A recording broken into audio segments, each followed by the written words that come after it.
오늘 만나실 모델은 푸조 라인에서 제법 큰 차체를 갖고 있는 SUV죠. 5008인데요. 기존에 저희가 테스트했었던 3008 사실 플랫폼은 같습니다. EMP2죠.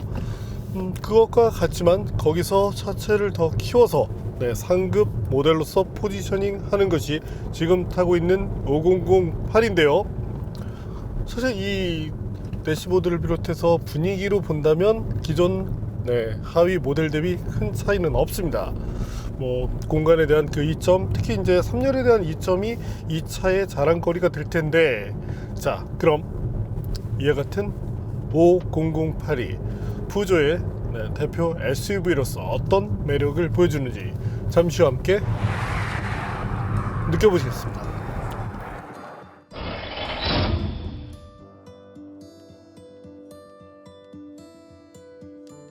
초기 5008은 MPV 모습이었습니다.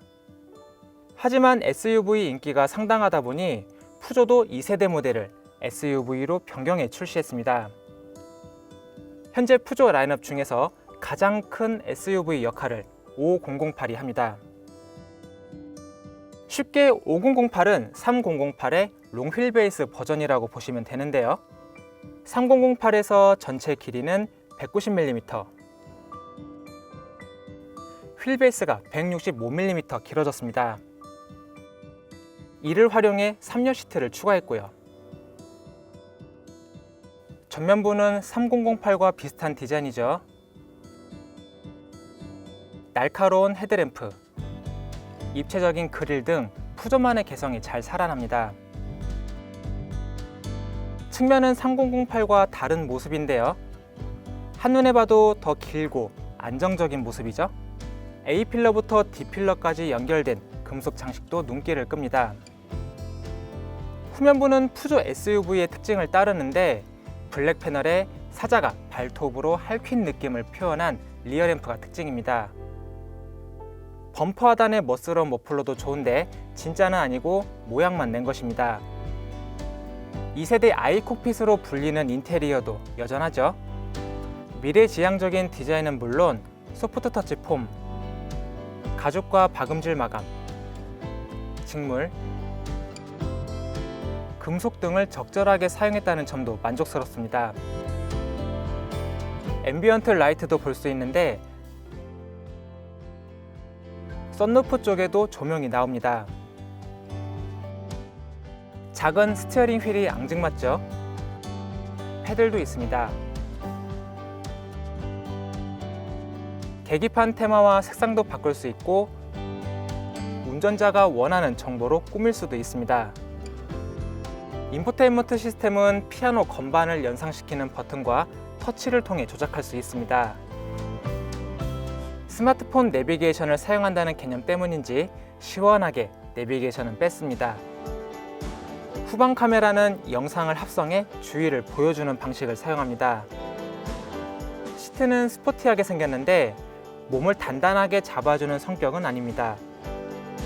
센터 콘솔 안쪽에는 1.5리터 생수병도 보관할 수 있습니다.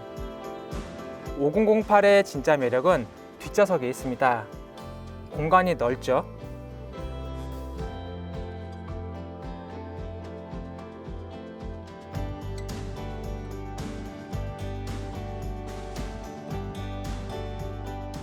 슬라이딩 이동 범위도 크고 시트백 각도 조절도 가능합니다. 윈도우 선쉐이드, 피크닉 테이블도 있습니다. 평평한 바닥에는 수납 공간이 숨겨져 있네요. 3열 시트는 보조 공간 개념으로 접근하시는 것을 추천드립니다. 일반적인 2열 시트 배치 상태에서는 성인이 탑승하는 것이 거의 불가능했고 2열 시트를 최대한 앞으로 밀어야 어느 정도 탑승할 만한 공간이 됩니다.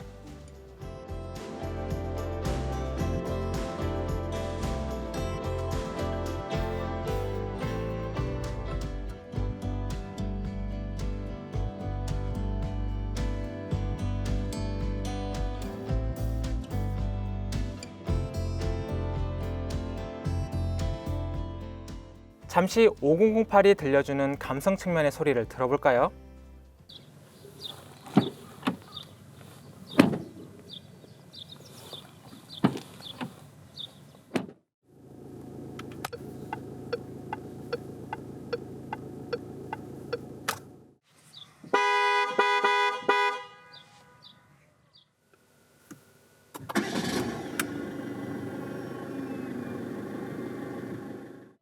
안전 사양으로는 정차까지 가능하고 재출발은 불가능한 어댑티브 크루즈 컨트롤,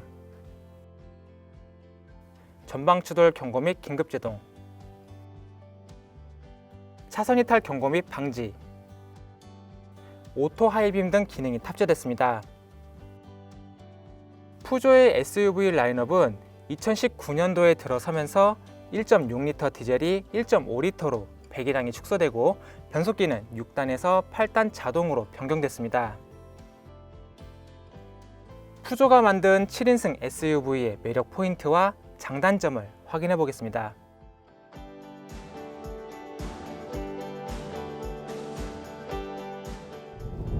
네, 오랜만에 운전하는 푸조. 그래도 이 스티어링 휠을 쥘 때면 워낙 이 독특한 느낌을 보여주기 때문에 내가 푸조를 타고 있다는 느낌을 확실하게 받게 됩니다.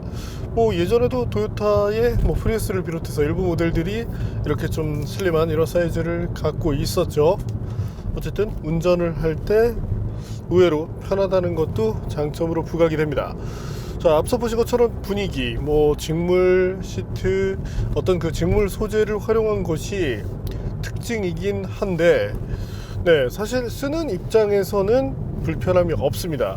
오히려 이 시트 같은 경우도 온도의 특성을 덜 타거든요. 뜨거운 환경, 차가운 환경.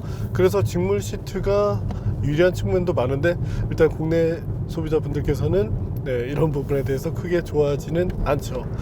자, 푸조 5008 한번 달려볼까요? 다른 그 프랑스 계열 모델이 그렇듯 ESP는 끌 수 없게 되어 있습니다.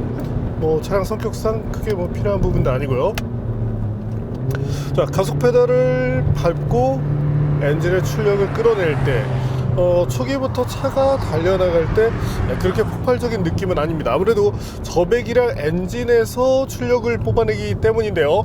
현재 엔진, 사실 이제 GT라는 그 2리터 모델을 사용하는 모델도 있지만 현재는 GT 라인이죠.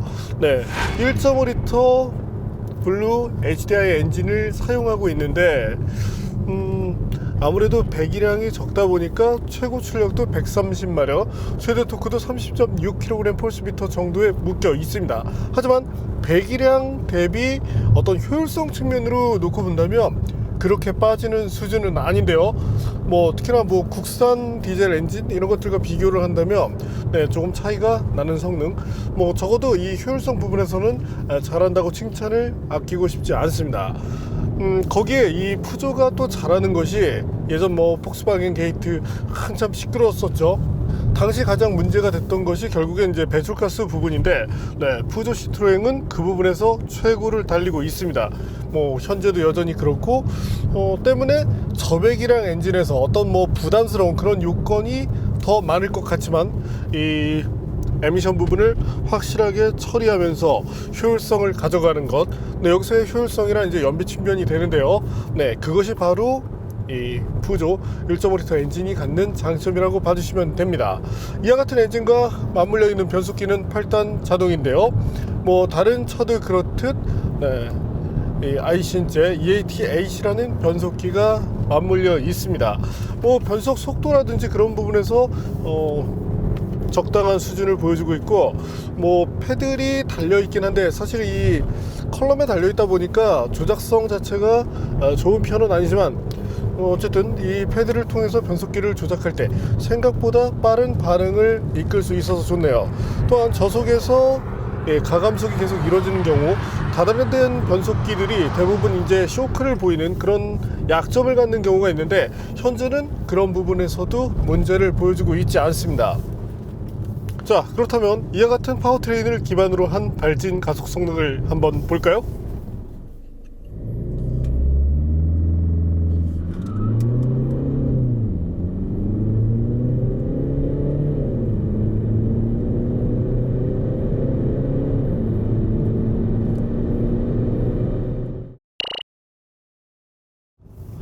네, 현재 보시는 것처럼 11초 6 그리고 후반을 마크하고 있는데 뭐 사실 11.7초 정도로 보면 되겠죠. 실제 저희가 보여드리는 수치는 가장 빠른 것을 기반으로 하는 만큼 네, 저희가 테스트한 결과 이것보다 약간 늦어지는 경우가 더 많았습니다. 뭐 그래도 대부분이 이제 12초 안쪽에는 묶이니까 이 정도의 성능을 갖는다라고 봐주시면 되겠고요. 사실 수치적으로 본다면 많이 부족해 보입니다. 하지만 중요한 것은 실용 구간에서의 가속 성능을 얼마나 잘 끌어내느냐는 부분이 되겠죠. 네, 뭐 기어비의 조율 이런 것들을 통해서 뭐 2000 레이스카는 아니기 때문에 적당한 속도까지 소비자가 원하는 그 속도 영역까지의 답답한 반 없으면 됩니다. 그런 측면에서 놓고 본다면 네, 5008 GT 라인 뭐 충분히 좋은 모습을 보여주고 있는데요. 적어도 수치보다 체감적인 가속감이 조금 더 좋게 나오는 것이 특징이라고 말씀을 드리고 싶네요. 다만 최대한 가속 페달을 밟아서 뭔가 추월을 하려고 할 때 스피드 레인지가 대략적으로 뭐 한 120에서 140 정도에 있을 때부터 답답함이 조금 생기기 시작합니다. 그래서 시속 140km를 넘어서는 순간부터 이제 답답함이 조금 더 가중이 돼서 이제 뭐 시속 160km 전후가 되면 이제 이 이상의 가속에는 큰 의미가 없겠구나라는 생각을 심어주는데, 적어도 뭐 국내 고속도로의 어떤 그 제한 속도 그 안에서는 큰 답답함이 없는 만큼 실용 구간에서의 아쉬움은 크지 않다, 이렇게 봐주시면 되겠습니다. 자, 그렇다면 이와 같은 엔진, 굳이 이 엔진을 썼어야 되는가를 생각하게 되겠죠. 네, 하지만 이 엔진이 전해주는 매력은 분명합니다. 뭐 CO2 배출량이 얼마나 되느냐 이런 것들이 일반 소비자들에게 크게 와닿지는 않습니다. 하지만 실제 주행연비가 얼마나 되느냐는 것은 아주 크게 다가오는데요. 자, 공시연비를 보면 리터당 14km를 갈 수 있는 것으로 나타나 있습니다. 시내 주행에서 대략적으로 13, 고속도로 주행에서 이제 15km를 갈 수 있는 것으로 나타났는데, 실제 고속도로에 올라서 일정한 속도로 주행을 하게 되면 대략적으로 리터당 20km를 아주 쉽게 넘어설 수 있게 됩니다. 저희도 지금 오랜 시간 테스트를 하고 있지만 네, 아직도 연료를 보충하지 않았거든요. 특히 이 차의 연료 탱크 크기가 50대 초반, 50리터대 초반이라는 것을 감안하면 대단한 연비를 계속 보여주고 있어서 좋네요. 네, 연료비 많이 들어가면 저도 눈치를 봐야 되기 때문인데요. 자, 현재 말씀드린 것처럼 일상에서 필요로 한 정도의 성능만 낸다. 하지만 여기에 정말 누가 운전을 해도 좋은 수준의 최고 연비를 끌어내 준다면 네, 이 엔진을 택하는 이유는 분명해집니다. 네, 바로 그 점이 최고의 매력이라고 말씀을 드리고 싶고요. 또한 푸조 모델들, 사실 이제 프랑스 계열 모델들이 공통적으로 칭찬을 받는 부분이 있습니다. 들려볼까요? 그래서 브레이킹, 자, 스티어링 휠을 돌릴 때 현재 이제 차량의 셋업 자체가 조금은 부드럽게 가고 있다 보니까 조금 이제 과한 조작이 이루어졌을 때 이 타이어가 약간 버거워하는 모습은 보이지만 기본적으로 핸들링은 상당히 좋은 편입니다. 특히 뭐 스티어링 조작에 따른 움직임 이런 것도 좋은 편인데요. 물론 이제 푸조의 해치백들과 비교를 한다면 이것보다는 살짝 빠진다고 얘기를 드릴 수 있겠지만, 적어도 SUV의 범주 안에 놓고 본다면 이 정도면 충분히 타협할 만한 성능 혹은 좋은 정도의 수준이다 라고 얘기할 정도는 된다고 말씀을 드리고 싶네요. 다만 다른 모델과 비교를 한다면 아쉬움이 있는 것이, 네, 사실 이제 이 등급의 경쟁 모델들을 놓고 본다면 뭐 좀 일본계 모델인 뭐 혼다 CR-V라든지 조금 이제 사이즈 차이가 있긴 하지만 쉐보레 이코넉스라든지 이런 차들을 꼽게 되는데, 네, 이들의 경우에는 4륜구동 시스템을 옵션으로 택할 수 있다는 강점이 있습니다. 반면 현재 푸조는 그런 옵션이 전혀 마련되어 있지 않은데요.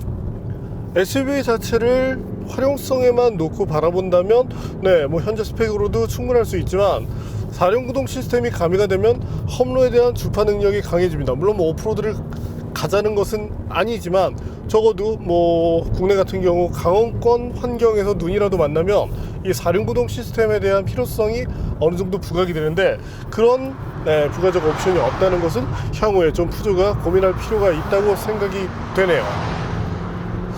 다만 전륜구동형 SUV로서는 의외로 좀 뭐 몸돌림도 나쁘지 않고 승차감도 상당히 좋은 편이라 어떤 패밀리카로 이용하는 데 있어서는 충분한 성능을 갖는다라고 말씀을 드릴 수 있겠습니다. 자, 참고로 서스펜션은 후륜의 토션빔을 사용하는데요. 이렇게 되면 또 이제 국내 일부 소비자분들, 특히 이제 스펙을 중시하시는 분들, 소위 이제 페이퍼 매니아라고 얘기를 합니다. 이제 실 경험은 많지 않은데 이제 이론적으로 많이 이제 알고 계시는 분들이 이 스펙만 가지고 상당히 폄하하는 그런 케이스들이 있는데, 아마도 이 차에 대부분 탑승을 한다면 이 차의 서스펜션이 무엇인지 맞추지 못할 것으로 예상이 되는데요. 네, 토션빔을 사용하고 있지만 상당히 부드럽고 종합적인 환경 안에서의 세팅을 잘 해놨습니다. 때문에 SUV로서의 만족감이 상당히 높다고 말씀을 드릴 수 있을 텐데, 자, 기아 셀토스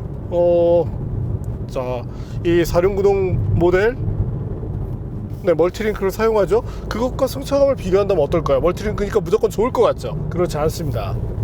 네, 이 서스펜션이라는 것은 구조적인 것도 중요하지만 이 셋업에 대한 이 노하우에 따라서 많은 것들이 바뀔 수 있는 만큼 단순히 구조 하나에만 얽매이는 그런 이제 페이퍼에만 집중하는 이런 모습을 벗어나 주셨으면 하는 그런 말씀을 전해드리고 싶네요.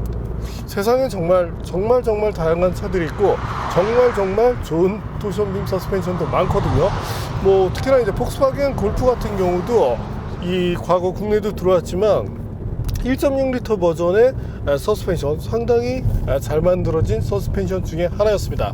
다만 이제 국내 차량에 쓰이는 그 일부 이 토션빔 서스펜션이 승차감도 안 좋고 아무래도 좀 여러가지 노하우의 한계를 보여주기 때문에 아쉬움을 키우는 것 뿐이죠.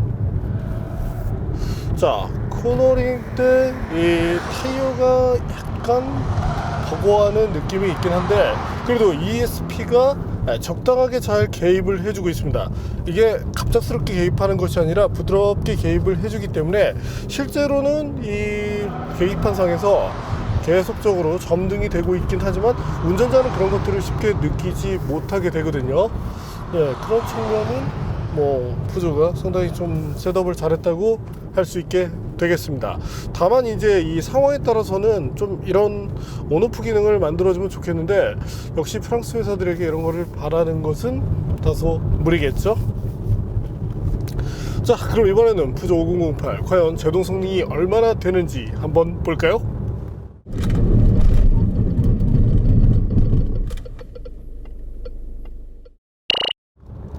네, 저희가 테스트한 결과 40m를 살짝 초과하는 것으로 나타났습니다.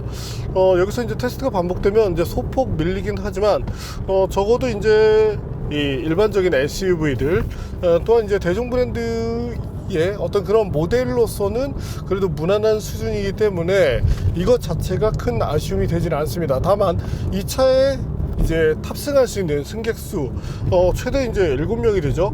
의외로 이 3열이 뭐 2열에 약간의 희생이 필요하긴 하지만 또 활용성 자체가 아주 나쁜 편은 아니기 때문에 그런 것들을 감안해서 바라본다면 제동 성능 정도는 약간 더 높여나갈 필요가 있겠습니다. 뭐 브레이크 잘 들어서 손해볼 일은 절대 없으니까요. 또한 앞서 보신 것처럼 2열 시트까지 확실히 이렇게 눕힐 수 있는 만큼 뭔가 이 큰 짐을 적재해야 할 때, 사실 차체 자체가 아주 큰 편은 아니지만 활용성 측면에서 놓고 본다면 5008은 충분히 매력적인 차라고 말씀을 드릴 수 있겠네요. 다만 이제 가격이라는 부분이 조금은 아쉬움이 되는데요. 네, 이 차의 어떤 구성, 특히나 이제 국내 시장에서 요구되는 그런 일부 구성들이 빠졌다는 것을 감안하면 이 차의 가격은 대략적으로 한 적게는 5에서 많게는 10% 정도 빠졌을 때 최고의 가치를 갖게 되지 않을까 싶습니다. 그래도 뭐 차량 자체 적어도 이제 이 차 나는 7인승 환경이 필요해, 하지만 이제 국산 모델 중에는 그런 모델이 흔치 않고, 아니면 이제 뭐 이제 상당히 차를 크게 가져가야 되겠죠. 하지만 뭔가 아기자기한 그런 디자인, 그 속에서 정말 최고의 연비, 거기에 자동차세 난 정부에 세금 내는 것조차 너무 아까워 라고 생각한다면 네, 푸조 5008은 정말 최고의 선택이 되지 않을까 싶습니다. 적어도 다른 건 모르겠지만 이 편안한 이런 느낌을 준다는 것도 좋고 연비 하나만큼은 정말 최고라고 칭찬에 칭찬을 거듭하게 되네요. 자, 그럼 마지막으로 푸조 5008 정수성은 어떤지 한번 볼까요?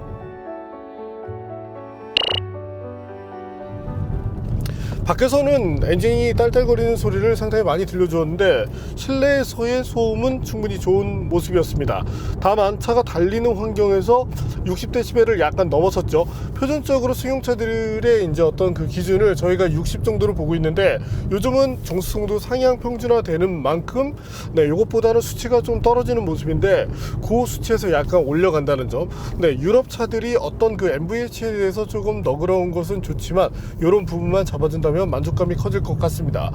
참고로 이제 앞서 그 변속기의 특징을 말씀드렸는데 뭐 반응 빠르고 더 좋다고 말씀드렸죠. 다만 이제 차가 정지를 했다가 지금 잠깐 세워볼까요? 정지를 했다가 스타트를 하고 뭐 오토스탑이 되고 이런 환경에서 변속기가 보여주는 느낌이 마치 듀얼 클러치처럼 네, 뭔가 이렇게 탁 끊기는 약간 울컥거리는 그런 느낌이 있을 때가 있습니다. 그래서 저희도 이것도 듀얼 클러치 아니야?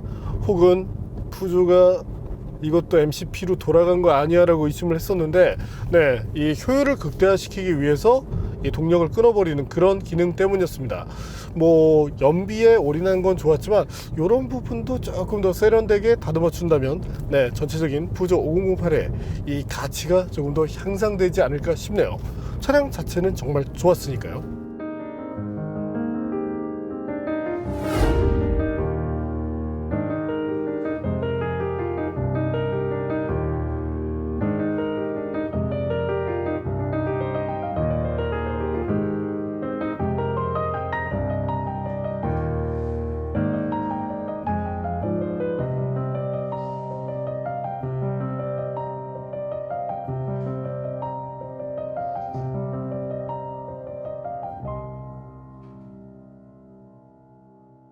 네, 오늘 만난 푸조 5008 어떤 아기자기한 푸조만의 개성을 살린과 동시에 푸조가 자랑하는 최고의 연비 또한 어떤 그 에미션 측면에서의 이점을 보여줬다는 것은 네, 충분한 경쟁력이 됩니다.